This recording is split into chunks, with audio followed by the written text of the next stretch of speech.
ఇక్కడ చూడొచ్చు తెలంగాణలో ముక్కా సుక్క అనేది ట్రెండ్. అది ఎక్కడ పోయినా ముక్కా సుక్క లేకుండా దావత్ కాదంటారు తెలంగాణలో. మరి ఇక్కడ కూడా గట్లే అయింది. నిజామాబాద్లో ఏమైందంటే మటన్ ముక్క కోసం మామూలుగా అక్కడ అప్పుడప్పుడు మనం చూస్తుంటాం, ఈసారి పంచాయతీ పెద్దగైనట్టుంది.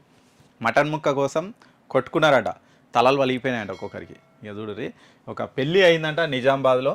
ఈ నిజామాబాద్ జిల్లాలో పెళ్ళి అయిందట. నవీపేట మండలానికి చెందినటువంటి ఏదో ఒక ఊర్లో ఒక ఫంక్షన్ హాల్లో పెళ్ళి అయిందట. పెళ్ళి అవుతుంటే భోజనాల దగ్గర మటన్ ముక్క విషయంలో ఘర్షణ వచ్చిందట.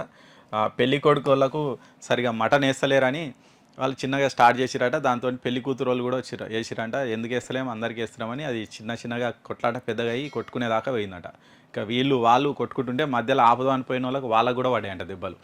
మొత్తం కొంతమంది తలకాయలు వెళ్ళినాయంట, రక్తాలు కారుతుంటే అక్కడ నుంచి వచ్చిర్రు.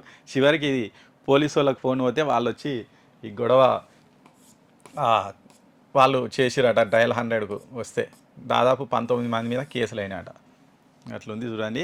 మటన్ ముక్క కోసం మటన్ వేయకుంటే అసలు ఇక మామూలుగా పెళ్ళిళ్ళకి పోతే నాన్ వెజ్ పెట్టకుంటే ఏం పెళ్ళి రా అనే కాలానికి వచ్చింది. ఇక తెలంగాణలో అయితే ఒక ట్రెండ్ అయిపోయింది, ట్రెడిషన్ అయిపోయింది నాన్ వెజ్ ఉండాలని. సరే, ఇక మటన్ ముక్క సరిగా వేస్తలేరు, ఊకే మళ్ళీ మటన్ అడుగుతున్నారు, ఎట్లకెళ్ళి తెచ్చిపెట్టాలని గొడవ అయ్యి అంత కాడికి పోయిందట, కొట్టుకునేదాకా పోయిందట. చూడు కథ.